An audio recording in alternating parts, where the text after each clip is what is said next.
नमस्कार, आप देख रहे हैं मुद्दे की बात और आपके साथ मैं हूं दीपेश जैन। मध्य प्रदेश में चुनाव से इतर एक अलग संग्राम छिड़ा हुआ है और इसकी विधिवत शुरुआत मानो आयकर छापों के बाद से हुई।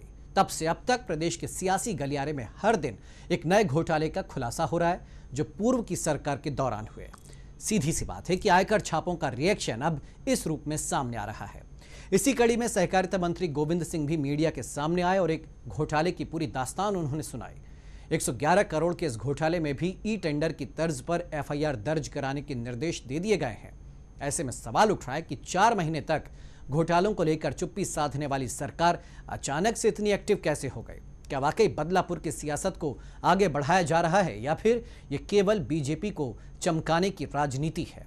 मध्य प्रदेश के इतने विभागों में हुए घोटाले जनता के सामने आना बड़ी अच्छी बात है, लेकिन उठता है सवाल यहाँ पर कि क्या अगर छापे नहीं पड़ते तो इन घोटालों के मामले भी नहीं उठते?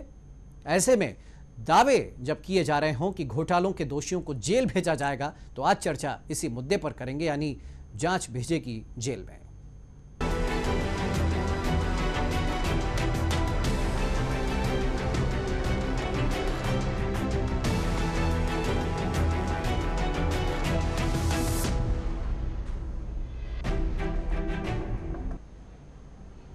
तो मध्य प्रदेश में एक और घोटाले का खुलासा किया है मंत्री गोविंद सिंह ने। सहकारिता मंत्री हैं जिन्होंने सहकारी बैंकों के 111 करोड़ रुपए जानबूझकर डुबाने की आशंका जाहिर की है।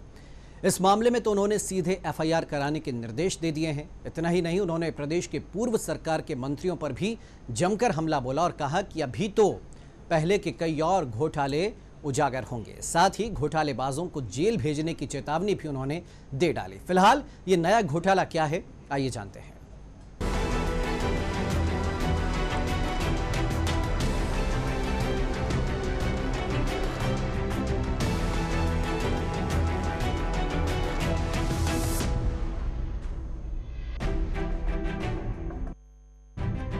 मध्य प्रदेश में आयकर छापों का साइड इफेक्ट। कमलनाथ सरकार का पलटवार जारी। अब सहकारी बैंकों के घोटाले की बारी। मंत्री गोविंद सिंह ने दी चेतावनी, घोटाले करने वाले जाएंगे जेल। मध्य प्रदेश में आयकर के छापों के बाद शुरू हुआ सियासी घमासान थमने का नाम नहीं ले रहा है। इन छापों को लेकर जहां वार पलटवार का सिलसिला जारी है, वहीं सियासी बयानबाजी भी खूब हो रही है। छापे के बाद मध्य प्रदेश में राजनीतिक हलचल तेज हो गई है और छापों का जवाब पूर्व की शिवराज सरकार को घेर कर दिया जा रहा है। इसी कड़ी में जहां पहले ई टेंडर घोटाले में 5 एफआईआर दर्ज कर प्रदेश के कई नौकरशाहों समेत राजनेताओं को कटघरे तक पहुंचाने की तैयारी हो गई है, वहीं आयकर के छापों पर पलटवार के लिए मध्य प्रदेश के एक और मंत्री आ गए हैं। इस बार मोर्चा संभाला है सहकारिता मंत्री गोविंद सिंह ने, जिन्होंने अपेक्स बैंक में हुए घोटाले को लेकर जांच करने और एफआईआर दर्ज कराने के निर्देश दे दिए हैं। आइए पहले समझ लेते हैं आखिर क्या है ये मामला। 1 साल के लिए किया गया था निवेश। कंपनियों का 98,000 करोड़ रुपए डूबा, लेकिन उन्हीं कंपनियों में एफडी रिन्यूअल की। 111 करोड़ के घोटाले का मंत्री का आरोप। ये घोटाला 2 कंपनियों को 111 करोड़ निवेश के रूप में दिया था। ये रकम 1 वर्ष में अक्टूबर 2018 में वापस मिलनी थी, लेकिन भारत सरकार की जो कंपनियां थीं, उन्होंने उप कंपनियां बनाई। उन उप कंपनियों के बारे में बताया गया कि उसका 98,000 करोड़ रुपया डूब गया। मध्य प्रदेश के सहकारी कंपनियों ने उपभोक्ताओं और किसानों की जमा राशि को एफडी के रूप में उन कंपनियों में जमा कराया था। अब मंत्री गोविंद सिंह का आरोप है कि जब कंपनी की खस्ता हालत के बारे में सबको जानकारी थी कि वहां से कोई पैसा नहीं मिलना है, तो फिर अधिकारियों ने अपनी गड़बड़ी छिपाने के लिए एफडी को 1 साल के लिए रिन्यूअल कर दिया। यानी जिस कंपनी का हजारों करोड़ रुपए डूब गया हो, उसी में दोबारा क्यों पैसा जमा कराया, वो भी बिना वरिष्ठ अधिकारियों को जानकारी दिए। ऐसे में मंत्री को आशंका है कि करीब 111 करोड़ का घोटाला अफसरों की मिलीभगत से हुआ है। मध्य प्रदेश में जब हमारी केंद्रीय सहकारी बैंक ने बिना वरिष्ठ अधिकारियों की जानकारी के अपनी राशि जमा थी उपभोक्ताओं की, किसानों की उस राशि को एफडी के रूप में जमा करके घोटाला किया। जब पता चल गया पूरे देश में कि कंपनी फेल हो गई है, वापसी होने लायक नहीं है, तो अपनी चोरी या मतलब भ्रष्टाचार को बचाने के लिए, दबाने के लिए उन्होंने 1 साल के लिए रिन्यूअल कर दी, जबकि राशि न तो मिल रही है और उसके कंपनी के तो डायरेक्टर वगैरह मुंबई में गिरफ्तार हो चुके हैं। तो ये सब जानबूझ के उन्होंने किए और ये पैसा जब है ही नहीं, कंपनियां डूब चुकी हैं, तो मिलने की स्थिति में नजर नहीं आ रहा। इसके अलावा उन्होंने कहा कि अगर इस घोटाले में सहकारी बैंकों का जो पैसा डूब रहा है वो नहीं आया तो सहकारी बैंक खुद डूब जाएंगे और किसानों को कर्जा देना मुश्किल हो जाएगा। लिहाजा उन्होंने अब अपने अफसरों को कहा है कि इस मामले में न सिर्फ एफआईआर कराएं बल्कि रिकवरी के प्रयास भी किए जाएं। हालांकि इसमें सबसे मजेदार बात यह है कि जिस अफसर पर सहकारी बैंकों की निगरानी की जिम्मेदारी थी और जिन्हें अनियमितताओं के चलते बीजेपी की सरकार ने हटा दिया था, उसी अफसर को कांग्रेस की सरकार ने फिर से सहकारी बैंकों की जिम्मेदारी सौंप दी। हमारी जानकारी में आया तो मैंने मुख्य सचिव से जानकारी ली, तो उन्होंने पता किया और मैंने सोचा, पर बाद में जानकारी कि बहुत गंभीर मामला है, क्योंकि ये पैसा वापस होने की स्थिति नहीं है और अगर वापस नहीं होगा तो भोपाल केंद्रीय सहकारी बैंक डूब जाएगी। किसानों को कर्जा देना मुश्किल होगा, जिन लोगों ने बैंक में जमा किया उनको भी वापस करने में परेशानी आएगी। इसलिए माननीय मुख्यमंत्री जी मुख्य सचिव को पत्र लिखा है, रजिस्ट्रार को भी लिखा है और अपने पीएस को भी कि तत्काल इसकी जांच करें और वसूली की कार्रवाई नहीं हो तो एफआईआर दर्ज करें, ईओडब्ल्यू में उनके खिलाफ कार्रवाई। इसके अलावा मीडिया से चर्चा के दौरान गोविंद सिंह ने पूर्व मुख्यमंत्री शिवराज सिंह चौहान पर घोटालों को लेकर गंभीर आरोप लगाए। साथ ही चेतावनी दी कि लोकसभा चुनाव की आचार संहिता खत्म होने का इंतजार है, इसके बाद हम बैठकर और घोटालों का पर्दाफाश करेंगे। उन्होंने तो यहां तक कह दिया कि बीजेपी की पूर्व सरकार में मंत्रियों ने कई घोटाले किए हैं, ये घोटालेबाज मंत्री जल्द जेल जाएंगे। इसके अलावा उन्होंने ये संकेत दे दिए हैं कि जल्द ही बीजेपी सरकार में मंत्री रहे एक नेता की संपत्ति का खुलासा होने वाला है। गैंग के सरगना तो हमारे पूर्व मुख्यमंत्री शिवराज सिंह हैं। बहरहाल इन बयानों से साफ है कि छापों की छेड़खानी बीजेपी की परेशानी बन सकती है, क्योंकि कमलनाथ सरकार अब चुन चुन कर उन तमाम घोटालों की फाइलें खंगाल रही है जिनमें सीधे सीधे बीजेपी नेताओं और पूर्व हुक्मरानों को घेरा जा सके। ब्यूरो रिपोर्ट, पत्रिका टीवी।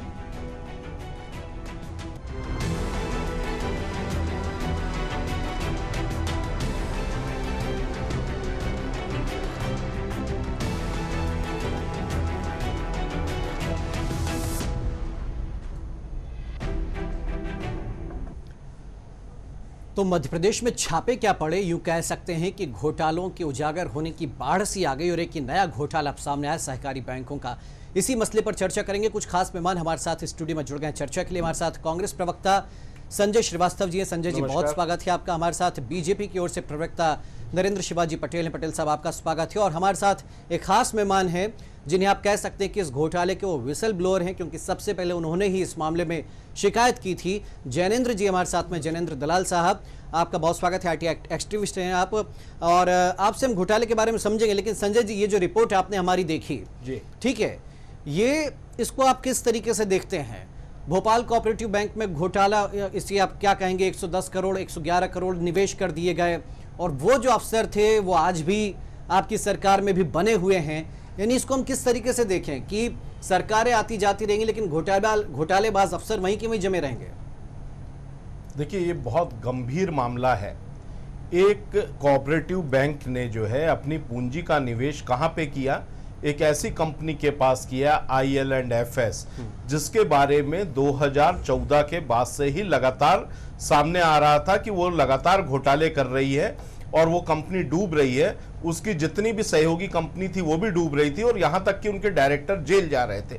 और उस समय 2016 में जो है 1 साल का निवेश उस कंपनी में किया जाता हो, ये कहीं भी आप देखिए कि इसको ये बहुत समझ से परे है। इसमें आप ये देखिए कि मध्य प्रदेश में एपेक्स बैंक में भी जो है वो पैसा जमा कराया जा सकता था, जो कि नियमानुसार किया जाना चाहिए था।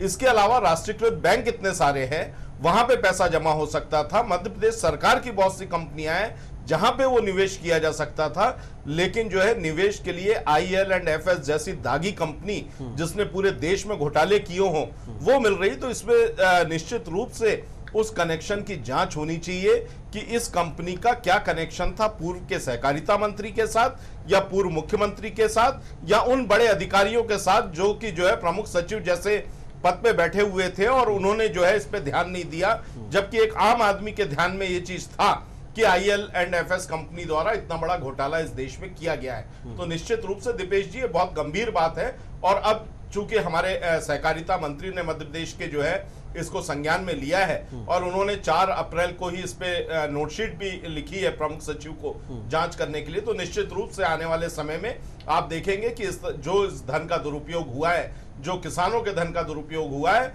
इसके जो भी दोषी हैं वो निश्चित रूप से सलाखों के पीछे खड़े मिलेंगे। पटेल साहब, हम ये क्यों ना कहें कि 110 करोड़ रुपया आपकी सरकार के, जब आपकी सरकार थी उनके अफसरों की वजह से आज डूबत खाते में जाता नजर आ रहा है। और अफसर अकेले तो जिम्मेदार होते नहीं है, बिना विभाग के प्रमुख यानी मंत्री की सहमति के क्या ऐसा इतना बड़ा काम हो गया?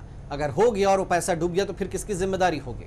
देखिए दीपेश जी, जो कुछ भी मध्य प्रदेश में पिछले 3-4 दिन से हमको देखने को मिल रहा है, इसकी पृष्ठभूमि में वो 281 करोड़ का घोटाला है जो इनकम टैक्स की टीम ने जब मध्य प्रदेश सहित 50 जगहों पर जो छापे मारे, उस छापे में लगभग 14 करोड़ से अधिक की राशि नगद पकड़ाई है और 281 करोड़ का पूरा लेन देन जो पकड़ाया है, जिसमें 20 करोड़ रुपया एक तुगलक रोड पर रहने वाले वरिष्ठ नेता के घर से उनके केंद्रीय कार्यालय तक पहुंचा है। तो ये जो सब एक बहुत बड़ी तादाद में और बहुत सटीक रूप से सबूत सहित जो आरोप कांग्रेस के मत्थे लगा और उसकी वजह से कांग्रेस में जो बौखलाहट पैदा हुई, उसका परिणाम है कि 2-3 दिन से हमारे कांग्रेस की सरकार मध्य प्रदेश में नए नए घोटाले खोजने की कोशिश कर रही है। उसमें से ये कि ये है, इसमें मैं नहीं समझता कि हमारे किसी नेता का कोई इन्वॉल्वमेंट है या कोई माननीय मुख्यमंत्री जी तक इसके तार जाते हैं इस तरह से। मैं समझता हूँ सहकारिता मंत्री जी लेकिन ये घोटाला हुआ ये तो आप मानते हैं? देखिए अभी ये तो जांच का विषय है। अच्छा। ये जांच का विषय है कि उसमें जमा किए गए हैं, नहीं किए गए, किसके द्वारा किए गए हैं और कंपनी की आज क्या स्थिति है। सहकारिता मंत्री जी स्वयं कह रहे हैं कि हमने उनको डायरेक्टर को गिरफ्तार कर लिया।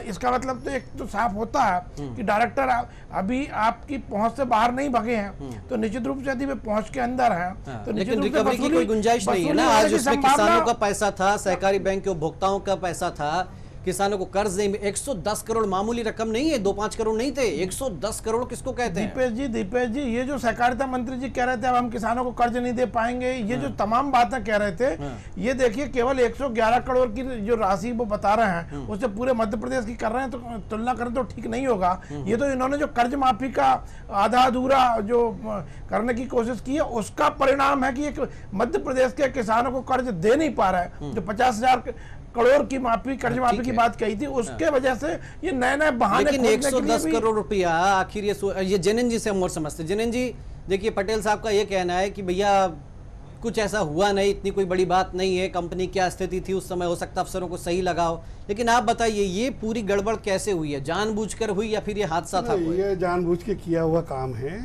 और ये जब मालूम था कि स्थिति इस कंपनी की बहुत ख़राब चल रही है तो आपने उसको रिन्यू क्यों किया पैसे को वापस? आप अपना पैसा वापस ले लेते, है ना। इसका मतलब ये एक षड्यंत्र था और यह षड्यंत्र सिर्फ जो भी Bhopal central cooperative bank top पे है और हर मंत्री की नज़र इस पे रहती है। अच्छा। कि इसको कैसे दोहन किया जाए।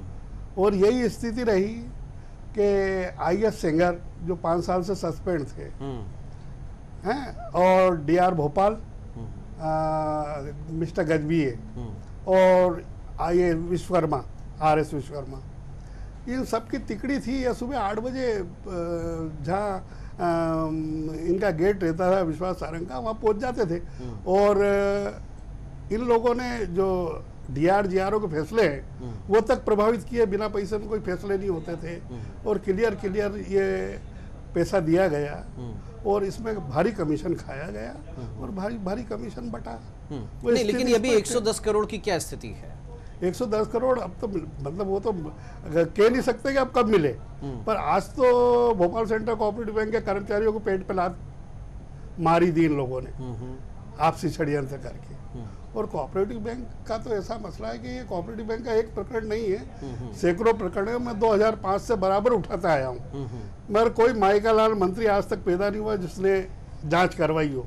स्थिति स्पष्ट होने के बाद भी हर ऊपर से नीचे तक इसे दबाया गया ताकि ये आगे नहीं बढ़े, और यही स्थिति रही कि मैं आपको सैकड़ों गबन घोटाले बता दूं, यही इन्हीं के कार्यकाल में 65 लाख रुपए इसको दिया, जिला संघ को चंदा दिया जो नियम विरुद्ध है। अच्छा, इसने नियम में, और सिर्फ मध्य प्रदेश में भोपाल सेंट्रल कोऑपरेटिव बैंक ने दिया। ये कब की बात है? ये 2012-13 की बात, जब बीजेपी सरकार 12-13 की थी। हाँ, तो इस तरीके से दोहन करना। अच्छा, ये RS विश्वकर्मा जब से बैंक में आया तब से इसने आप इसके बिल देखिए कि इसने इंटरटेनमेंट और स्वागत व्यय में कितना बर्बाद किया पैसा बैंक का। मतलब बड़ा ये होता है कि कर्मचारियों की रोटी लगी है और ये साले सिर्फ अपनी रोटी सेक रहे हैं। जी जनिन जी, ये देखिए एक बार फिर हम जरा 110 करोड़ की इसलिए बात करना चाह रहे हैं क्योंकि आज ये पूंजी तो कह सकते हैं जो निवेश है वो तो खतरनाक स्थिति में ही, खतरे में है। किस तरीके से ये तय होता था? अब जैसे गोविंद सिंह जी ने बात कही कि भाई बिना वरिष्ठ अधिकारियों को जानकारी दिए, तो एक लाइन जोड़ के कि उन्होंने ऊपर के लोगों को बचाने की कोशिश तो नहीं की है? नहीं साहब, ऐसा है कि किसी साधारण कर्मचारी की औकात नहीं कि वो इतना पैसा दे दे, है ना। और ये केसरी जी के भी उसमें है, संज्ञान में है, और चूंकि दूध का धुला कोई नहीं है और वापस केसरी जी आए हैं, तो ये भी एक बहुत बड़ी बात है क्योंकि घोटाले के मामलों में केसरी जी का भी बड़ा हाथ रहा है, भोपाल सेंट्रल कोऑपरेटिव बैंक के मामलों में और अन्य मामलों में, बड़े बड़े मामलों में। अच्छा, सबसे बड़ा दुर्भाग्य अपने प्रदेश का ये है कि घोटालेबाज जब पकड़ाता है, मान लो EOW में पकड़ाया, इसमें पकड़ाया लोकायुक्त में, तो संबंधित व्यक्ति से ये पूछा जाता है कि साहब प्रकरण दर्ज करें, चालान पेश करें कि नहीं करें। तो अब चूंकि ये लोग खुद खाए पिए रहते हैं तो ये चालान पेश क्यों होने देंगे? जी देखिए संजय जी, सीधा आरोप यहाँ पर ये लग रहा है कि जो अफसर उस समय थे, जो 5 साल सस्पेंड रहे, वो आपकी सरकार में आ गए, वो काम कर रहे हैं, मंत्री के करीबी बन गए हैं, तो ऐसे में विश्वसनीयता फिर कैसे बरकरार रहेगी कि भैया आप कुछ गलत नहीं होगा या आप कोई घोटाला नहीं होगा? इस पर क्या सफाई है आपकी? क्योंकि एक मामला नहीं है, ऐसे कई मामले, जैसे जैसे आप बीजेपी के घोटाले उजागर कर रहे हैं वैसे वैसे एक सुई आप लोगों की तरफ भी मुड़ रही है। सज्जन सिंह वर्मा PWD में जो ब्लैक लिस्टेड लोग थे, जो ब्लैक लिस्टेड कंपनी थी, वो आज फिर वो वर्मा जी को उस पर कोई आपत्ति नहीं, कोई दिक्कत नहीं है। यानी ये चीजें क्या हो रही, पैरेलल एक व्यवस्था चली रही है। देखिए दीपेश जी, जो शासकीय व्यवस्था होती है उसमें जो एस्टेब्लिशमेंट होता है, जो अधिकारी कर्मचारी रहते हैं वो वही रहते हैं, और सरकारें जो है वो 5 साल पे बदलती जाती हैं और अलग अलग दलों की सरकारें होती हैं। आप देखिए अधिकारी वही हैं लेकिन मंत्रिमंडल बदला है, और इस बात को जो है माननीय कमलनाथ जी भी पहले बोल चुके हैं कि कोई कितना भी करीबी हो और कितना ही रसूखदार क्यों ना हो, यदि किसी घोटाले में उसका हाथ है तो निश्चित रूप से उसको हटाया जाएगा, उसके ऊपर कार्रवाई की जाएगी, और अगर जरूरत हुई तो उस पर आपराधिक कार्रवाई भी उसके विरुद्ध शुरू करी जाएगी। तो ये जो है प्रदेश के मुखिया जो है इस चीज को सरकार बनने के बाद ही बोल चुके हैं। अभी जैसा कि नरेंद्र जी ने बोला कि एक 281 करोड़ का जो है घोटाले की बात कर रहे हैं, और जिस व्यक्ति के घर से जो है बड़ी संख्या में जो है राशि जब्त होती है, वो खुद इंटरव्यू देता है और बोलता है कि मैं जो है भारतीय जनता पार्टी का कार्यकर्ता हूं, मैं भारतीय जनता पार्टी के साथ जुड़ा हुआ हूं, मैं उनकी विचारधारा में विश्वास करता हूं, मेरा जो है विकास जो है भारतीय जनता पार्टी के समय में हुआ, उस कार्यकाल में हुआ। और उसके बाद आप देखिए कि ये जो है बड़ी सफाई के साथ भारतीय जनता पार्टी का चाहे केंद्रीय नेतृत्व हो, चाहे प्रदेश के का नेतृत्व हो या प्रदेश के प्रवक्ता हो, ये सब बड़े सफाई के साथ उसको हटाते हुए जिनके घरों में कुछ भी नहीं मिला, चाहे वो मुख्यमंत्री जी के निज सचिव हो, चाहे OSD हो, लेकिन उनकी तरफ ये मोड़ने की उसको जो है कोशिश कर रहे हैं कि लोगों का ध्यान उधर जाए। लेकिन मध्य प्रदेश की जनता जो है वो जागरूक है, वो 15 साल की तरह मूर्ख नहीं बनना चाहती है, इसलिए लोगों को ये मालूम है कि ये किस तरह से ये घोटाला जो है हुआ, भारतीय जनता पार्टी के द्वारा किया गया, उनके लोग शामिल रहे और अब ये जो है कांग्रेस को कहीं ना कहीं से इन्वॉल्व करने की कोशिश कर रहे हैं। अच्छा पटेल साहब देखिए हुआ क्या, ये आपके ने जो आयकर के छापे डलवाए थे, ठीक है, आप भले इस बात को न माने, इनकम टैक्स ने डाले थे छापे, वो खाली जा रहा है पूरा। ऐसा लग रहा है कि वो वार आपका खाली गया, इसलिए गया क्योंकि जिस अश्विनी शर्मा के यहाँ से इतनी बड़ी रकम बरामद हुई वो आज खुली हवा में घूम रहा है। उसने साफ कहा कि भैया कुछ गलत होता, कुछ गलत रकम होती, कोई हवाला का पैसा होता तो मेरे को अब तक जेल में डाल दिया होता। फिर आप लोग बाहर क्यों ये इस तरह की बातें कर रहे हैं?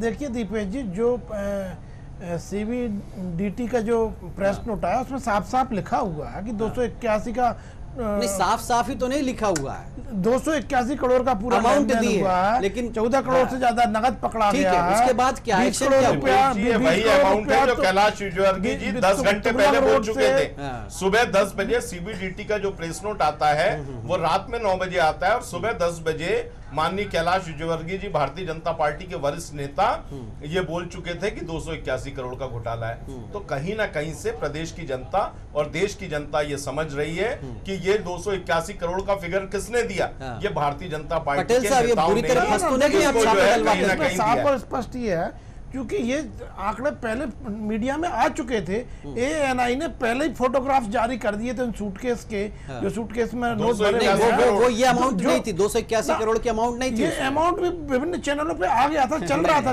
कई चैनलों पे ये 300 कैलाश करोड़ की बात चल रही विजयवर्गीय थी जी का ट्विटर आया और है ये सुबह 10 क्योंकि बजे। विभिन्न मीडिया सेंटर में आ गई थी वो बात, नहीं, उन्होंने नहीं। कैलाश जी ने किया। नहीं, बाद में कैलाश जी उसको को जानकारी किया। कैसे हुई? नहीं, 281 मीडिया करोड़ सेंटर के माध्यम CBDT से बोल रही है विभिन्न कि मीडिया सेंटर 281 से करोड़ हुआ। का लेकिन लेन-देन हमें बात- जो है बात- रात बात में वही है। 8 बजे तक हमारी जो कार्रवाई चली है हाँ। उसमें हमारे सामने जो है 281 करोड़ के संदिग्ध लेन-देन की बात सामने आई है और सुबह 10 बजे मतलब 12 घंटे, लगभग 11 घंटे पहले जो है कई चैनल उस पर बात भारतीय कर चुके जनता थे। पार्टी के वरिष्ठ नेता ये बोल रहे हैं कि 281 करोड़ का घोटाला नहीं, हुआ। चैनलों को क्या आप प्रदेश बात की बीच में जनता लाइए को, देश पटेल की साहब, जनता को क्योंकि मूर्ख समझ रहे हैं? आधिकारिक आंकड़ा नहीं दिया था इनकम टैक्स विभाग ने, जो ट्वीट किया वो रात को 9 बजे ही हुआ दीपेश था। जी, लेकिन सूत्रों के माध्यम से विभिन्न चैनलों पर कैसे सूत्र हैं लगातार आपके? बात कर- हमारे नहीं, हमारे हम नहीं, यही मीडिया बोल की रहे बात कर रहे कि हैं। भारतीय जनता मीडिया के पार्टी ने सूत्र हैं, मीडिया के एक जो सूत्रों है ने बताया पहले से खबर प्लॉट का। किया था कार्यक्रम और उस प्लॉटेड कार्यक्रम को लीक किया नहीं, ठीक है, उसके आगे बढ़ते उसके आगे बढ़ते उसको संजय कैसे जी, मैं ये ये कह रहा हूँ राशि पटेल मिल साहब जाती? कि वो छापे आफर पर तो भारी नहीं पड़ गए हैं, बिल्कुल क्योंकि नहीं, हो ये रहा है बिल्कुल कि नहीं उसके भारी बाद से पड़े। कांग्रेस इतनी खूंखार हो गई है बिल्कुल। कि हर दिन आपका एक घोटाला दीपेश सामने जी, ला रहे दीपेश जी, और उस अब घोटाले पर आप पर जवाब नहीं देते आपने बन सही रहा है। बात पकड़ी है। हाँ।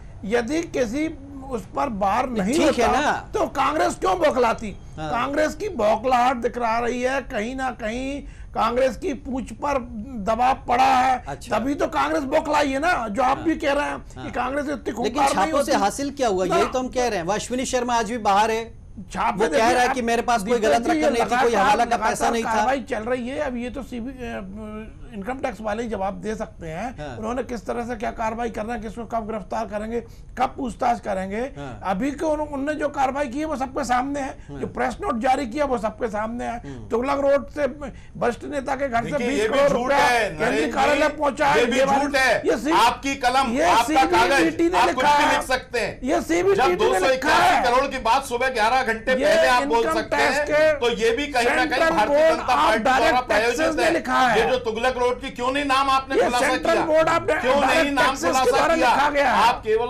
आएगा ना, जो ये है, आएगा, धीरे इस से तरह आएगा से सामने। देखिए संवैधानिक संस्थाओं का दुरुपयोग सामने भारतीय आएगा, जनता वो पार्टी भी की सामने सरकार आएगा। कर रही है जब और मोइन करती कुरैशी चली के आ घर रही है, पर छापा जनता के पड़ा, सामने है। अहमद पटेल जी क्यों 11 पहुंचे? घंटे पहले कैसे मालूम चला कैलाश विजयवर्गीय जी मोइन को? कुरैशी के घर पर किस जब तरह से छापा मालूम पड़ा, चला? कांग्रेस के इतने बड़े नेता अहमद पटेल जी क्यों मोइन नहीं, कुरैशी के घर बिल्कुल पर सामने पहुंचे? आए। देखिए मुंह नहीं छिपा रहे थे, अहमद पटेल जी सामने खड़े अहमद हुए। पटेल जी को अगर डर आप था, गलत कार्रवाई अहमद पटेल जी करेंगे, को डर था यदि कि आप कुछ ना किसी कुछ के अधिकारों ऐसा का हनन निकलने करेंगे वाला है। तो कांग्रेस का हर एक उसको प्रभावित कार्यकर्ता करने के सामने लिए खड़ा पहुंचे होगा। थे। चलिए, लेकिन मैं संजय जी ये पूछ रहा हूँ, इससे जुड़ी ई टेंडर की बात हम कर लेते हैं। ई टेंडर में आप लोगों ने क्या लिखा है एफआईआर में? अज्ञात राजनीतिज्ञ, अज्ञात अफसर। क्या आप लोगों को इतना नहीं पता था कि इस तरह के घोटालों के लिए कौन जिम्मेदार होता है? दीपेश जी, हाँ। दलाल जी भी बैठे हैं, इनको प्रक्रिया मालूम है कि कैसे जो है अगर एक प्रारंभिक जांच होती है, प्रारंभिक जांच के बाद एफआईआर करी जाती है और एफआईआर के बाद इन्वेस्टिगेशन शुरू होते हैं और उस इन्वेस्टिगेशन में जो है जिन लोगों के ऊपर भी शक होगा उनसे पूछताछ की जाएगी और फिर उसके बाद वो जो आरोपी हैं वो बढ़ाए जाएंगे। हम इसको ये क्यों ना माने कि केवल चुनाव के वक्त बीजेपी को दबाने के लिए, ये देखिए, जब प्रेशराइज करने के लिए, ये जांच का हुआ दिखा करके, डर दिखा करके, एफआईआर का डर दिखा करके आप लोग बीजेपी को दबाना चाह रहे हैं। दिसंबर में सरकार बनी और उसी समय जो है ये जितनी भी बस्ते में बंद जांचें थी, जो इतने दिन से प्रदेश के तमाम आरटीआई एक्टिविस्ट जो है शिकायतें करते आ रहे थे, कांग्रेस पार्टी ने भी शिकायतें की थी, उन सबको जो है खोला गया और बोला गया अधिकारियों को कि सबसे पहली प्राथमिकता पे इनकी जांचें करी जाए, इन पे एफआईआर लॉन्च किए जाए। और उसी कड़ी में ये एफआईआर हुआ है। कांग्रेस पार्टी कभी बदले की नियत से कार्रवाई नहीं करती और न डर के कार्रवाई करती है। दोनों चीजें कहना चाहिए। 3-4 महीने कोई एफआईआर नहीं हुई। अभी दलाल साहब ने जो मामला उठाया है, इन्होंने मामला उठाया और हमारे मंत्री जी का आपने जो है अभी सहकारिता मंत्री का आपने वर्जन दिखाया है, इसमें स्पष्ट बोल रहे हैं और निश्चित रूप से इसमें भी एफआईआर होगी और जो प्रदेश की जनता के साथ न्याय होगा। सहकारिता मंत्री जी का बयान अपने आप में विरोधाभासी है। उन्होंने कहा कि उच्च अधिकारियों को जानकारी दिए बगैर, यानी वो छोटे अधिकारियों पर आरोप लगा रहे हैं। जब यदि उच्च अधिकारियों को जानकारी नहीं दी गई तो वो हमारे बड़े नेताओं के नाम कैसे ले सकते हैं? इसको तो मंत्री महोदय को होती है। तो मंत्री महोदय तो ये तो आपके विभाग उस समय के क्यों जनन जी इसमें क्या कहना चाहेंगे? डीआर लेवल की औकात नहीं है कि वो 110 करोड़ वाला मामला परवाना कर ले। और मैं तो और मंत्री जी से खुला कह रहा हूं कि अगर आप जांच करवाएं तो मैं बताता हूं कि भोपाल सेंट्रल कोऑपरेटिव बैंक में और कितने घोटाले। एलएनसीटी में 8 करोड़ 27 लाख रुपए लेना थे, आप 4 करोड़ 27 लाख में आपने फैसला कर लिया और ऊपर से 2 करोड़ उसको छोड़ दिए और 2 करोड़ आप ऊपर से लेके खा गए। ऊपर से नीचे तक ये पैसे बटे, आप जांच करवा लीजिए। इस बैंक में मैं कई जांचें करवा चुका हूं। 2005 से मैं प्रधानमंत्री के यहाँ लगभग 1 दर्जन जांच यहाँ आ चुकी है प्रमुख सचिव के पास। मगर मुख्य सचिव ने क्या किया, प्रमुख सचिव को दिया कि जांच देखो। अब प्रमुख सचिव खुद ही वो है। संजय जी देखिए, वो उदाहरण आप फिर से एक बार बताइए जनन जी कि क्या हो रहा है। जो पिछली सरकार में सस्पेंडेड थे, जिन पर आरोप लग रहे थे, वो इस सरकार में किस स्थिति में है? अरे वो तो बहुत बड़े घोटाले में नटवर लाल है सहकारिता विभाग का। और हर मंत्री ऐसे नटवर लाल दस्तावेज आप लाए, जरा बता सकते हैं? ये देखिए ना, दस्तावेज नटवर लालों को ही पसंद किया जाता है। क्यों किया जाता है? मुझे बड़ा आश्चर्य होता है कि जो लोग सहकारिता विभाग पूरा खा रहे हैं, चाट रहे हैं, ऐसे लोगों को तो भगा देना चाहिए। मैं दलाल जी और दर्शकों के सामने बोल रहा हूं कि यदि इस तरह की कोई शिकायत दलाल जी देते हैं तो निश्चित रूप से उस व्यक्ति के ऊपर कार्रवाई होगी और कांग्रेस पार्टी की तरफ से माननीय मुख्यमंत्री को लिखा जाएगा। देखिए संजय जी, सवाल ये है कि जिसके बारे में सबको पता है, एक 5 साल से कोई सस्पेंड बैठा है, उसमें ऐसी क्या खूबी आपको नजर आती है कि उसको आप अपने विभाग में शामिल कर लेते हैं? नहीं किया होगा 5 साल में, तो काम नहीं किया होगा। अरे वो विश्वास सारंग के गेट पे देखा जाता था और हर सहकारिता मध्य प्रदेश के जितने डीआर है, सुनिए, हर डीआर जो मध्य प्रदेश के आते थे विश्वास सारंग के यहाँ, उससे ये कहता था ऐसे घर कि भैया मंत्री जी तुमसे बहुत नाराज है। अबे मूर्ख, जब मंत्री जी ने इस आदमी को देखा ही नहीं है तो नाराज कहां से हो गया? देखिए, मगर ये करके और ये वसूली करता चाहिए कि एक सस्पेंड कर्मचारी सहकारिता मंत्री के बंगले पे क्यों सक्रिय रहता था, पूर्व सहकारिता मंत्री विश्वास सारंग जी के बंगले पे क्यों सक्रिय रहता था, इसकी भी जांच होनी चाहिए। और ये निश्चित रूप से यदि इस तरह का कोई लिखित में आवेदन प्राप्त होगा सहकारिता विभाग को या सहकारिता मंत्री जी को या मुख्यमंत्री जी को या फिर कांग्रेस पार्टी को, तो निश्चित रूप से जीरो टॉलरेंस की हमारी नीति है भ्रष्टाचार के विरुद्ध। ऐसे भ्रष्टाचारियों के विरुद्ध कार्रवाई होगी। नहीं जनन जी बताइए, जीरो टॉलरेंस क्या संभव है? नहीं, इसमें डीआर खुद इन्वॉल्व है, भोपाल डीआर गजबीए हैं और जेआर, और मतलब ये सारे इन्वॉल्व होते हैं। उसके बाद ही जैसे बोर्ड की मीटिंग हुई तो बोर्ड की मीटिंग में डीआर होता है मेंबर उसका, तो डीआर की संज्ञान में लिया। मगर डीआर का ये समझना चाहेंगे कि 110 करोड़ रुपया, अगर फिर से उस घोटाले पर आते हैं,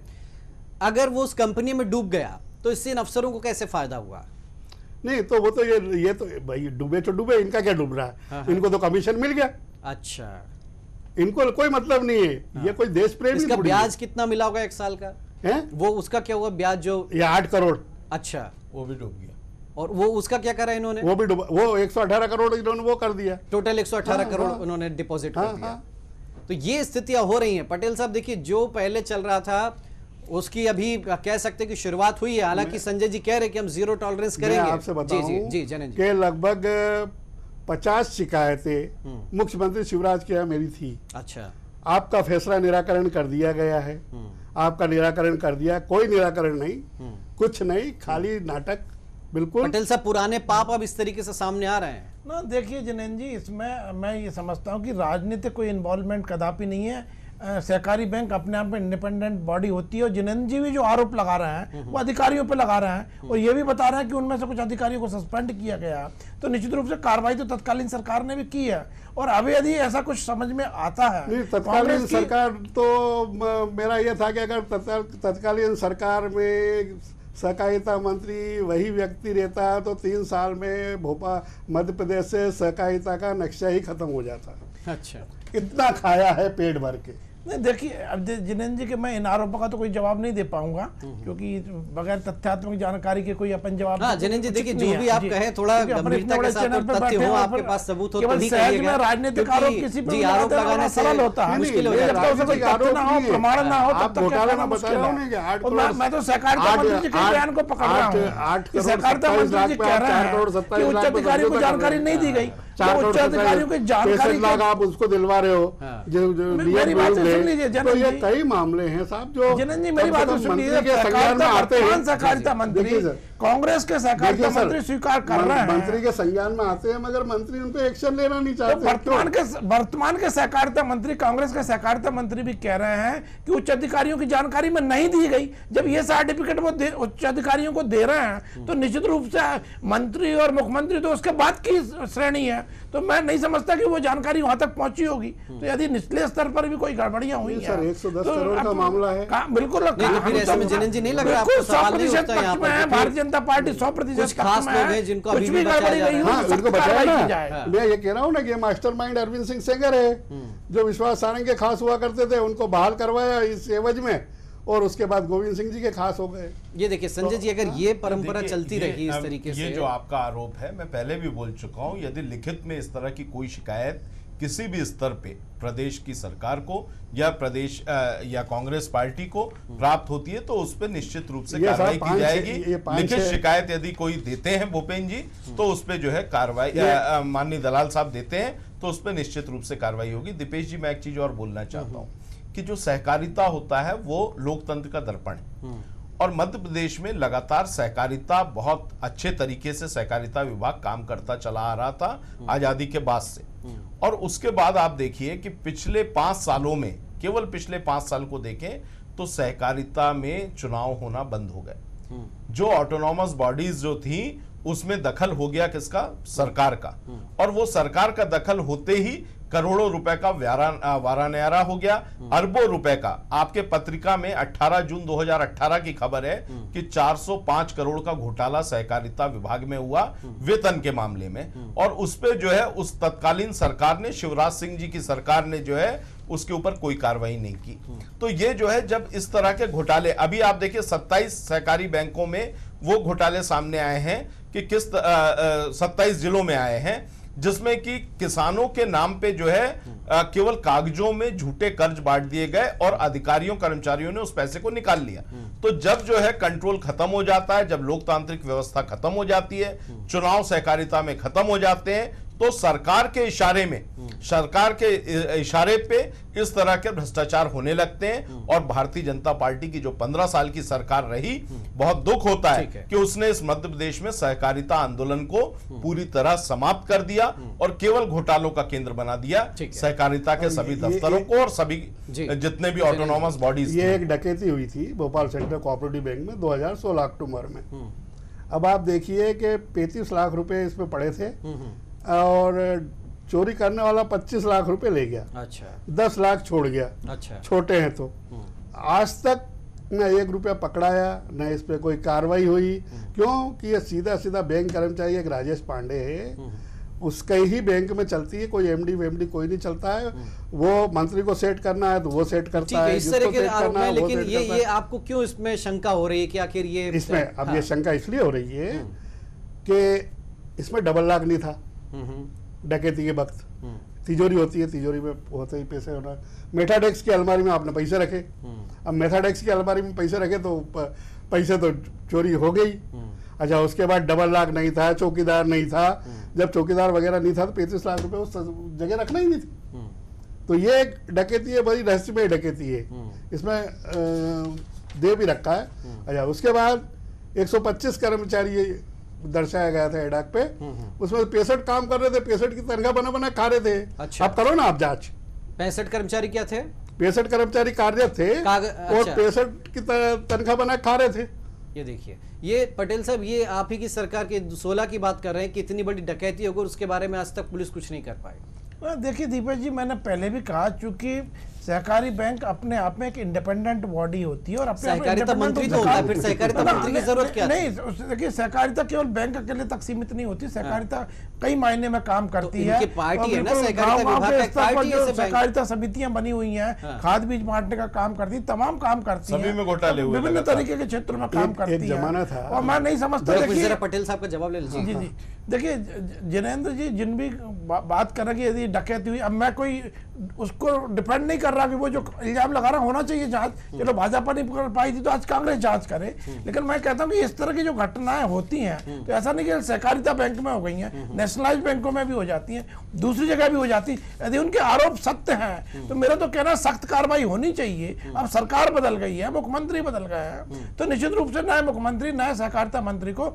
सख्त कार्रवाई करनी चाहिए। जो भी दोषी हैं, दे दिए, जो भी दोषी हैं, दे दिया कि भैया जांच जी वही बात कह रहा हूं, केवल होगी। इसको राजनीतिक हथियार ना बनाए, केवल राजनीतिक कारणों से उसका प्रचार प्रसार ना करें। सच्चाई में जो दोषी हैं उनको दोषी सिद्ध करें। जी, ऐसे घोटाले क्या केवल राजनीतिक हथियार बन के रह जाते हैं? क्या राजनीतिक हथियार बढ़िया मुफीद होते हैं राजनीतिक दलों के लिए? हाँ, ऐसे घोटाले बिल्कुल राजनीतिक हथियार ही हो गए हैं। बिल्कुल, इसमें ना कोई कार्रवाई होती है ना कोई। अब देखिए आप, ये इंश्योरेंस कंपनी है DHEFL प्राइमरी, इसमें 2.5 लाख किसानों का इन्होंने बीमा किया था।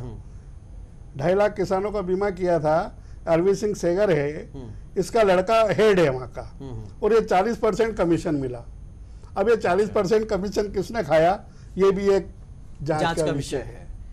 तो ये स्थितियां हैं। और संजय जी, आप देखिए, बड़ी चुनौती है आपके सामने, क्योंकि आपने कहा था कि हम तमाम घोटालों की जांच करवाएंगे, दोषियों को बख्शेंगे नहीं, जेल भेजेंगे। अब ये लगातार पिछले 3-4 दिन से आपकी ओर से बातें आ रही हैं कि भैया कोई बख्शे, लेकिन अभी व्यापम घोटाले में हमने देखा कि जिन पर गंभीर आरोप लगे थे उनको क्लीन चिट मिल रही है। ठीक है, ई टेंडर घोटाले में कोई बहुत अभी तक ऐसी बात नहीं आई कि किसी को आपने नामजद आरोपी बनाया हो। ये भी घोटाला आया है, तो ये जिनेंद्र साहब अगर नहीं इस बात को आगे बढ़ाते तो शायद ये भी फाइलों में दबा रहता, किसी को पता तक नहीं चलता कि 110 करोड़ रुपयों की 110 करोड़ रुपयों की क्या हालत कर दी उन अफसरों ने, कैसे कर दी, बहुत बड़ा सवाल है। संजय जी देखिए, केवल चुनाव के वक्त आप मुद्दा बना रहे हैं और केवल राजनीतिक हथियार बना रहे हैं, तो थोड़े दिन बाद आप भी भूल जाएंगे, फिर बात जहां ठंडे बस्ते में चली जाएगी। लेकिन आपको श्योर करना पड़ेगा। यही नहीं, बिल्कुल।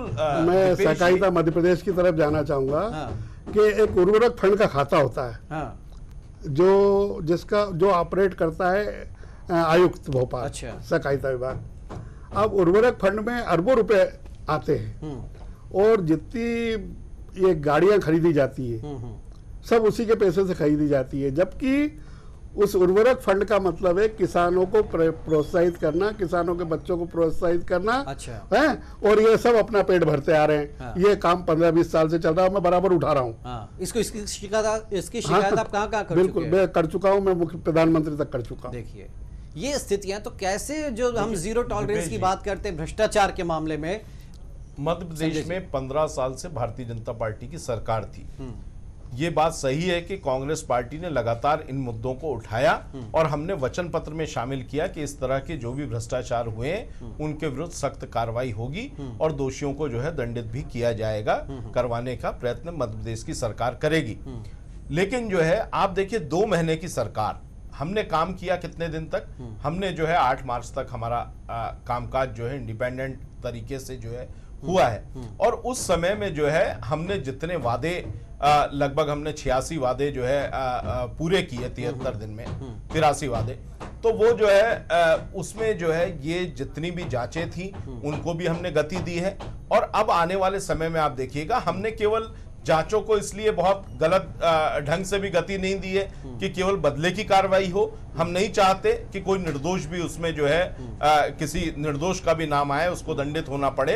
लेकिन जो है कांग्रेस पार्टी की सरकार ने जितनी भी जांच एजेंसियां ये कहना है संजय जी, सबको आशंका ये कि नूरा कुश्ती न चलते रहे। नहीं, बिल्कुल नहीं चलेगी, बिल्कुल नहीं चलेगी, ज्यादा लगती है, बिल्कुल नहीं चलेगी। ऐसे घोटालों के दोषी न कभी जेल जा पाते ना उनको सजा मिल पाती है। कांग्रेस आर्थिक अपराध कहे कि बढ़िया फैशन बन गया इस देश में। जनता पार्टी के अपराधों के लिए आपको कोई फांसी नहीं चढ़ा पाए। हम भारतीय जनता पार्टी की सरकार के अपराधों के लिए हम खुद कटघरे में नहीं खड़े होंगे। जिन लोगों को कटघरे में आना है वो निश्चित रूप से, चाहे वो किसी भी स्तर का व्यक्ति हो, कोई राजनेता हो अथवा कोई अधिकारी हो, दीपेश जी आप ये देखिएगा उन सबके ऊपर सख्त कार्रवाई होगी। हम कहीं इस तरह का काम नहीं करने वाले हैं। इस मामले में कैसे जांच हो सकती है? मैं एक बात बता रहा हूं आपसे कि क्या है कि भ्रष्टाचार में जो लिप्त आदमी रहता है और अफसर हुआ भले ही या कोई भी हुआ, बड़ा ढीठ हो जाता है। वो जानता है कि ईओडब्ल्यू में केस रजिस्टर्ड हुआ या लोकायुक्त में हुआ है, अपन मंथली 2-3 महीने मंथली किस्त देते रहेंगे, 10 साल चालान पेश नहीं होने देंगे, 10-15 साल बाद चालान पेश हुआ, 15 साल केस चलेगा, जब तक मेरा राम नाम सत्य हो जाएगा। क्या तो वो आजकल ढीठ हो गया, वो मतलब फर्क नहीं पड़ता उसको। नहीं, मैं ये कह रहा हूँ जनन जी की होता क्या, देखिए ये बड़े अफसर लॉबी जो होती, बड़ी पढ़ी लिखी, कानूनों से नियमों से खेलने वाली लॉबी होती है। ये अगर कोई गड़बड़ करते भी तो अपने पीछे कोई बहुत सबूत नहीं छोड़ के जाते हैं, ठीक है ना, या लिखित में कोई ऐसी बात नहीं छोड़ जाते जिससे वो आगे जाकर के फंसे। तो आपको लगता है कि 110 करोड़ वाला जो मामला है इसमें वाकई जांच में कुछ बात साबित होंगी, सामने आएंगी, क्या हो सकता है आपको लगता है? ये पीएस वगैरह के संज्ञान में तो नहीं हो, ऐसा हो ही नहीं सकता, क्योंकि 110 करोड़ का मामला है, सामने वाला 110 करोड़ का नाम सुन के बेहोश हो जाता है। तो इतनी बड़ी बात है, एकदम बिना संज्ञान में आए तो कर नहीं सकता मंत्री के। और ये मंत्री जी को नहीं जोड़ना चाहिए था कि भैया वरिष्ठ अधिकारियों के बिना संज्ञान में लाए? उन्होंने अभी से बात कह दी मंत्री जी ने, जैन जी। हाँ, जो मंत्री जी ने अभी से ही बात ये कह दी कि भाई वरिष्ठ अधिकारियों को बिना जानकारी दिए सब कुछ हो गया, यानी अभी से वो बचाने की कवायद शुरू हो गई है। हाँ, मतलब मेरे को ऐसा लगता है कि अगर डॉक्टर साहब निष्पक्ष जांच करवाए तो मेरे पास कई घोटाले हैं, ठीक है, और वो बराबर अगर जांच करवाए तो मैं सारे दस्तावेज उनको दूंगा। मगर ये है कि अब ये आदमी आजकल ये हो गया कि साहब 10,000 में मर्डर होता है। अब आदमी सोचता है कि यार कहीं निपट सुलझ लेंगे तो ज्यादा अपन काम वो करें। पटेल साहब देखिए, घोटाले आपकी सरकार के कार्यकाल में हुए हैं, आप माने ना माने वो अलग बात है, लेकिन अब बीजेपी भले ही कहती जोर शोर से कि यहाँ जांच करा लीजिए, हमको जेल भेज करके दिखाई। संजय जी देखिए, बड़ी चुनौती हो जाएगी अब आपके सामने। अगर आप बड़े, जैसे मोदी जी थे 2014 में, बड़ी बड़ी बातें उन्होंने भी की कि इस घोटाले में हम इसको जेल, कनी मोई को उन्होंने वो क्लीन चिट मिल गई, ये राजा को क्लीन चिट, जो 2G 3G की बात करते करते है ना। तो ये होता यही है कि सत्ता में जो ऊपरी शीर्ष लोग हैं वो बड़े आपस में कहीं ना कहीं उनका गठबंधन रहता है, मिले जुले रहते हैं। ये इस नहीं, मैं तो देखिए पूर्वाग्रह को आप कैसे तोड़ पाएंगे? मैं कांग्रेस पार्टी के प्रतिनिधि के रूप में आपको विश्वास दिला रहा हूं कि कांग्रेस पार्टी जो है किसी तरह से कोई लापरवाही कांग्रेस पार्टी की सरकार नहीं बरतेगी, और जो भी जांच एजेंसी हैं उनको निष्पक्ष रूप से जांच करने का आदेश दिया जाएगा। लेकिन मैं यहाँ पे चूंकि भूपेन्द्र जी जैन जी जो है वो स्वयं जो है आरटीआई एक्टिविस्ट हैं, विसल ब्लोअर हैं, लेकिन उनसे भी मैं निवेदन करूंगा। शिकायतों का होता क्या, वो कह रहे हैं मैं प्रधानमंत्री तक से शिकायत कर चुका हूं। देखिए, अगर कोई कार्रवाई करना नहीं चाहता है, आंखें मूंदे बैठा, तो कोई क्या कर भारतीय जनता पार्टी की सरकार ने घोटाले किए, और जैन जी अगर अपेक्षा करें कि भारतीय जनता पार्टी के प्रधानमंत्री वो जांच करा देंगे, या IL&FS कंपनी जो कहीं ना कहीं उसको आप देखेंगे कि उस पे भारतीय जनता पार्टी के नेताओं का किस तरह से आशीर्वाद रहा है, और खासकर पिछले भारतीय जनता पार्टी के कार्यकाल में उस कंपनी को किस तरह से बड़े बड़े ठेके अर्जित हुए इस मध्य प्रदेश में, तो इनकी जांच जो है नरेंद्र मोदी जी नहीं करा सकते थे। ये कांग्रेस पार्टी की सरकार अब बन चुकी है, और कांग्रेस पार्टी की सरकार निश्चित रूप से ये सब जांच कराएगी, और जो भी घोटालेबाज हैं वो सामने आएंगे, उनके ऊपर कार्रवाई भी होगी। लेकिन मैं इनसे भी निवेदन करूंगा, जो आरटीआई एक्टिविस्ट हैं, इन्होंने जो है बहुत अच्छे तरीके से अगर इस पे काम किया हुआ है, तो इनको निश्चित रूप से ये जगह जगह जो है सभी प्लेटफॉर्म पे जो है। पटेल साहब एक जो कमेंट अब दूसरा थोड़ा समझाते हैं, गोविंद सिंह जी ने कहा कि ये तो बानगी भर है, अभी तो आचार संहिता खत्म होने दीजिए, हम घोटालों की फहरिस्त निकालेंगे, ठीक है, और उसके बाद जो कई घोटाले उन्होंने आरोप लगाया, कई मंत्री जेल जाने की तैयारी कर ले। देखिए दीपेश जी, आप अभी दिल्ली की बात कर रहे थे, नरेंद्र मोदी जी आए और उन्होंने कुछ किया नहीं। तो मैं आपकी जानकारी के लिए याद दिला दूं, आपको जानकारी तो होगी कि श्रीमती सोनिया गांधी जी भी जमानत पे हैं, कांग्रेस के राष्ट्रीय अध्यक्ष श्रीमान राहुल गांधी जी भी नरेंद्र जी अमित शाह जी के बेटे जो है 50,000 की कंपनी बनाते हैं और वो जो है करोड़ों रुपए में पहुंच जाती है, अरबों रुपए में। उसके ऊपर कोई जांच आपने आज तक क्यों नहीं की? अमित शाह के बेटे का घोटाला जो है पूरे देश के सामने आता है। नोटबंदी के समय जो है अहमदाबाद कोऑपरेटिव बैंक का 700 करोड़ का घोटाला सामने आता है, क्यों नहीं आपने अपील करी कि जो है नरेंद्र मोदी जी उसकी जांच कराएं? आप जो है कांग्रेस पार्टी हमेशा कानून पर पूरा विश्वास करती है, यही बोल रहा हूं ना कि जमानत पर है वो लोग, संस्थाएं हैं उन पे विश्वास करती है। भारतीय जनता पार्टी केवल याद दिलाया, केवल भाई आप झूठे आरोप लगा लें। मैं झूठे आरोप नहीं लगा रहा, कोर्ट में केस चल रहा है, कोर्ट में केस चल रहा है, बिल्कुल हम अदालत के सामने कोर्ट ने जमानत दे रखी है, करते हैं। लेकिन अंतरिम जमानत पर छूटे हुए हैं जीजा जी, जो है करोड़ों रुपए की कंपनी एक उनकी 1 साल के अंदर हालांकि मानहानि का केस किया है अमित शाह जी के बेटे ने, जो उस तरह के आरोप उन पर लगे। नहीं, आज भी मानहानि का केस होने से कुछ नहीं होता है। उनको स्पष्टीकरण देना था कंपनी की बुक्स में जो दर्शाई जा रही है राशि, उसको जो है उनको स्पष्टीकरण देना था। जब आप सार्वजनिक पद पे रहते हो कुछ तो आपको जो है अदालत की शरण में ना जाके जनता के सामने बनाने का काम कांग्रेस ने किया था। मैंने जो है ये पटेल साहब, मैं ठीक है, मैं देखिए ये अकाउंट्स हैं वो सामने रखना। मैं ये कह रहा हूँ कि क्या होता है, सत्ता में जब नहीं रहते, आप विपक्ष में रहते तो आप बड़ी बड़ी बातें करते, बड़े बड़े दावे करते, लेकिन जैसे आप सत्ता में आते आपके सुर बदल जाते हैं। पटेल साहब, ये केंद्र की सरकार के कार्यकाल में भी वो जमानत पर चल रहे, तो वो केवल इसलिए, देखिए जिया जी को जेल भेजने की बात तो आपने भी कही थी, कुछ नहीं कर पाया। कोर्ट जमानत दे देगी तो बात वही है ना, जमानत दे रखी ना, कार्रवाई तो लगातार हो रही है, कार्रवाई हो रही है, जांच हो रही है, उनसे पूछताछ हो रही है, लेकिन यदि कोर्ट ने उनको अंतरिम जमानत दे दी है तो जबरदस्ती तो जेल में नहीं भेजा जा सकता। कांग्रेस क्यों ना कहे कि ये आप जो करवा रहे थे बदले की भावना से करवा रहे थे? देखिए अब आप ही, चूंकि आप ही कह रहे हैं, हमने तो चुनाव से पहले भी कहा था। नहीं तो फिर अभी आप कह रहे हैं ना कि कांग्रेस बदले की भावना से आप कार्रवाई कर रही है। टाइमिंग पर डिपेंड करता ना, जब इनकम टैक्स की कार्रवाई हुई, 281 का घोटाला सामने आ गया, उसके बाद आज कांग्रेस एकदम से क्यों जग गई? 3-4 महीने में तो इन्होंने कुछ किया नहीं, और एकदम 3-4 दिन करने का कोई मुहूर्त थोड़ी होता है। लेकिन भारतीय 6 महीने में सब भारतीय जनता पार्टी तो साफ और स्पष्ट कह रही है, कांग्रेस पूरी जांच करे, दूध का दूध पानी का पानी करे, और जो भी दोषी लोग हैं उनको सख्त से सख्त सजा दे। भारतीय जनता पार्टी शुचिता की राजनीति में भरोसा करती है और निश्चित रूप से किसी भी घोटाले का या घोटालेबाज का साथ देने वाली भारतीय जनता पार्टी नहीं है। जलिन जी, देखिए इतने कॉन्फिडेंस से बीजेपी के तमाम नेता कहते हैं हाँ आप तो साहब जांच करा लीजिए, फलाने ठिकाने, वो 5 विभागों में एफआईआर दर्ज हो गई, 100 से ज्यादा अफसर कर्मचारी और अज्ञात राजनीतिक इनने जोड़ लिए, लेकिन इनको डर नहीं है। वो डर क्यों नहीं होता है? अगर घोटाले हुए हैं तो वाकई डर तो होना चाहिए ना। गलत काम नहीं किया दीपेश जी, इसलिए डर नहीं है ना कि सेटिंग का जमाना है, सब सेटिंग हो जाएगी। लेकिन इसको हम प्रूफ नहीं कर सकते ना, तो हम कह रहे हैं, तो हम सोच रहे हैं, तो हम बता रहे हैं, लेकिन ये कभी साबित नहीं हो पाएंगे ना चीजें कि सेटिंग से सब कुछ हो रहा है।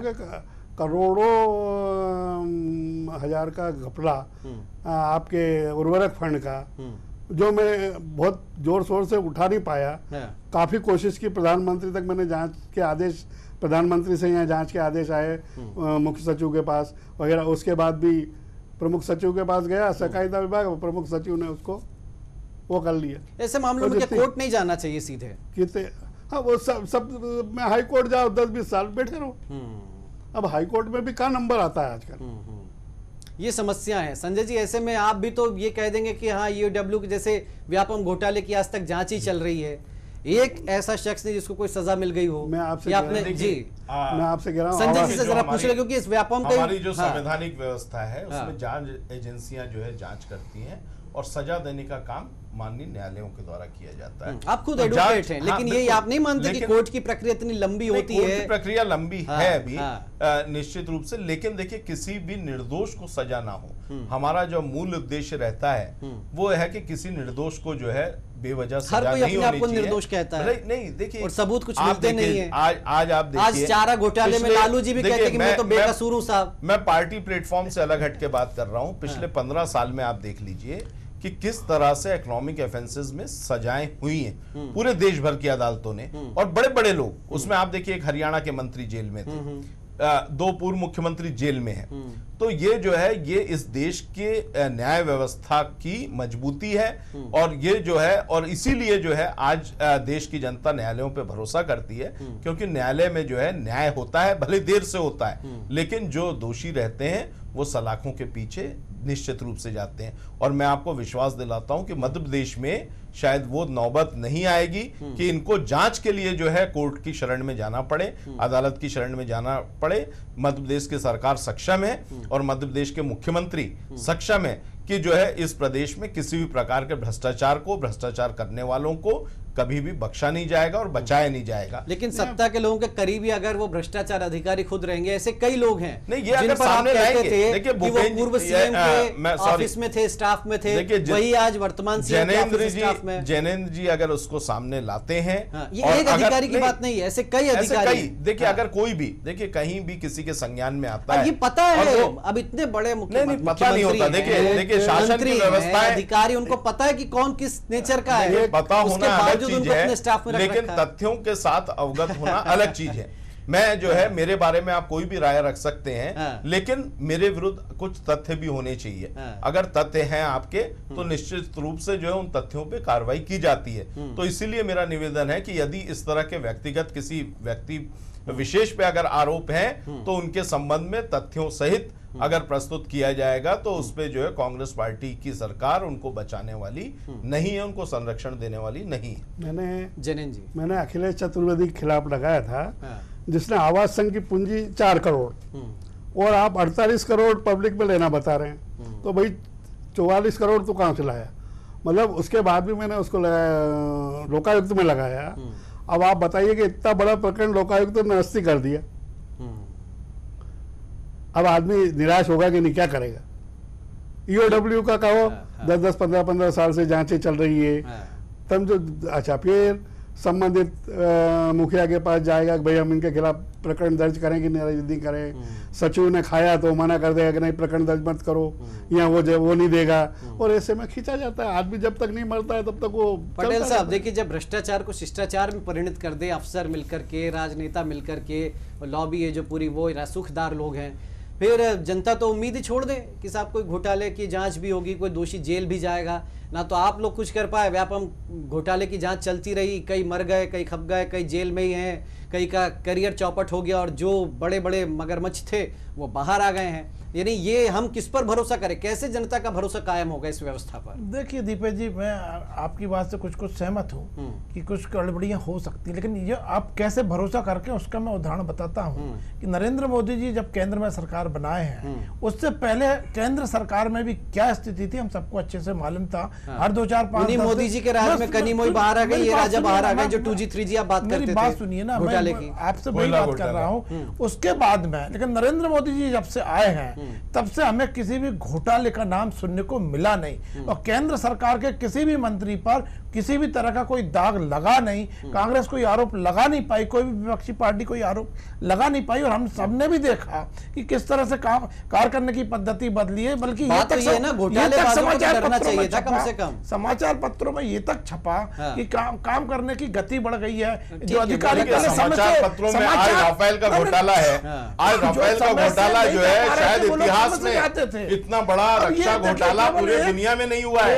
आज जो आरोप है माननीय मोदी जी के ऊपर, राहुल जी फेल हो गए आप ये देखिए, वो सबको मालूम है। दूसरी बात आप लगातार देखिए, सबको मालूम है, लगातार आपने जो है जिन लोगों के पैसे डूब रहे थे, जो कंपनियां डूबी हुई थी, उनके आपने 13,000 करोड़ रुपए के जो है ऋण माफ कर दिए। कोई ऋण माफ नहीं किया गया, एनपीए है और सारा वसूली योग्य है। हजारों लोग, लाखों लोग बेरोजगार हो गए, जितना पैसा एनपीए का मोदी जी के शासनकाल में वसूली आज तक कभी नहीं हुआ।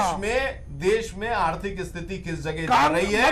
11वें नंबर से 6वें नंबर पर पहुंच गई। वसूली कम होती जा रही है, अर्थव्यवस्था 11वें नंबर से 6वें नंबर पर पहुंच गई। बोल रहे हैं घोटाला नहीं हो रहा। 7.1% है। बंदी के घोटाले से बड़ा टैक्स देने वालों की तादाद लगभग दुगनी हो गई। ठीक है, राफेल के घोटाले से बड़ा कोई बहुत बड़े बड़े घोटाले हैं, लेकिन आप नरेंद्र मोदी केवल जुमलेबाज प्रधानमंत्री रहे, आप लोग केवल झूठ बोल सकते हैं, झूठे आरोप लगा सकते हैं, लेकिन आप जो है भारतीय जनता दोनों एक दूसरे को कमाल का चेहरा ठीक है, दोनों एक जनता दूसरे देख को इसी चुकी है। तरह से झूठा बता रहे हैं, लेकिन सच्चाई तो ये कि 110 करोड़ जैसे कई घोटाले हैं जो पता नहीं कितनी फाइलों में दबे हुए हैं। जिनेन जी जैसे लोग अभी हैं, अपन चर्चा कर रहे हैं हाँ, मध्य प्रदेश के घोटालों की। अभी हाँ। अपन दिल्ली कहाँ पहुंचे? हाँ, मध्य प्रदेश बिल्कुल, को तो बिल्कुल। ठीक करे। भाई मध्य प्रदेश में इतने घोटाले हैं कि उनकी भाई जांच पता नहीं मध्य कितने प्रदेश साल में ही में। चोरों की बारात है, वो तो पहले बारात खत्म करे। बिल्कुल बिल्कुल। तो संजय जी देखिए, बड़ी चुनौती है, ये आचार संहिता हट जाएगी, लेकिन बात सिर्फ घोटालों को उजागर करके दूसरी पॉलिटिकल पार्टी को केवल चमकाने की बात नहीं होना चाहिए, ना इस तरह की रणनीति होना चाहिए।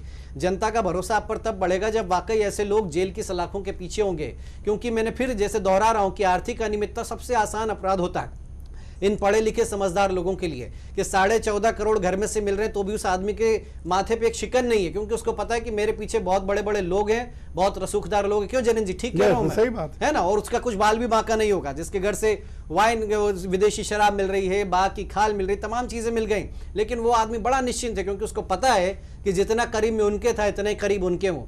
ये संजय जी, इस धारणा को तोड़ना पड़ेगा। अच्छा, मेरा ये कहना है 111 करोड़ में कि इसमें डीआर भोपाल पे भी एफआईआर होना चाहिए। क्या साहब, डीआर भोपाल पे भी एफआईआर होना चाहिए, क्योंकि डीआर के संज्ञान में आता है जो भी कुछ होता है, तो मध्य प्रदेश डीआर जेआर इनके संज्ञान में। लेकिन ये संजय जी ऐसा कि पहले तैयारी कर ली गई हो कि बड़े लोगों पर आंच नहीं आएगी, छोटे पर जांच चलती रहेगी। आपको जो है दलाल साहब, ये जो जितनी शिकायतें आपने की हैं, निश्चित रूप से इन शिकायतों के ऊपर कार्रवाई होगी। और मैं आपको एक सलाह और देना चाहता हूं, और बहुत से लाखों दर्शक अभी टीवी पे देख रहे होंगे, मैं एक वकील होने के नाते भी सलाह देना चाहता हूं कि जो है एक कोऑपरेटिव फ्रॉड के लिए अलग से सेल बनी हुई है पीएचक्यू में, और उसमें अगर इस तरह के मामले ले जाके प्रस्तुत किए जाते हैं तो उस सेल में भी निश्चित रूप से इन कोऑपरेटिव के फ्रॉड्स की जांच हो सकती है। जब बात इतने बड़े बड़े लोगों की हो संजय जी, तो जांच पर देखिए कितना ही बड़ा क्यों ना हो। जब मैंने बोला इस देश की न्याय व्यवस्था पे आप विश्वास रखिए, सरकारों पे विश्वास नहीं, सरकारों पे भी विश्वास रखिए। उन्हीं सरकारों ने जांच कराई है जिसके आधार पे बड़े बड़े लोग घोटालेबाज जेल के अंदर गए हैं, और जो है बहुतों को सजा हुई है। मेरा ये निवेदन है कि डॉक्टर साहब, सबसे पहले तो सबसे बड़े नटवरलाल सहकारिता विभाग के जो घोटाले किए हैं, अरविंद सेगर को अपने यहाँ से निकाले, उसके बाद ही स्थिति स्पष्ट होगी कि देखिए जैन जी, अगर व्यक्तिगत मैं बोल चुका हूं, अगर व्यक्तिगत किसी भी अधिकारी कर्मचारी से कोई शिकायत बीजेपी को भी मुद्दा उठाना चाहिए, लेकिन बीजेपी आप उसकी शिकायत करिए, आप उसकी शिकायत करिए। यदि ऐसा व्यक्ति संलिप्त होगा तो वो हटाया जाएगा, पर आप शिकायत तो करिए, उसके सामने आ जाएगा। ठीक है जैन जी, वो शेर काम आता है, वो शेर उजागर होता है कि वो तो कुत्ते खाए खीर और चोटे बन गए पीर वाला मामला चल रहा है बस। चलिए खैर, कुल मिलाकर के हम कह सकते हैं कि उम्मीद फिर भी हम करते हैं कांग्रेस की सरकार से कि भाई अगर आप घोटालों की बात कर रहे हैं और जांच की बात कर रहे हैं और जेल जाने की आप बात करवा रहे हैं कि भाई इनको जेल भेजा जाएगा, तो करके भी दिखाएगा, केवल बातों से काम नहीं चलेगा। बहुत शुक्रिया पटेल साहब आपका, श्रीवास्तव जी आपका, जनन जी आपका भी शुक्रिया हमारे साथ इस चर्चा में जुड़ने के लिए। तो मुद्दे की बात में आज बस इतना ही, फिर हाजिर होंगे एक नए मुद्दे के साथ। तब तक मुझे दीजिए इजाजत, नमस्कार।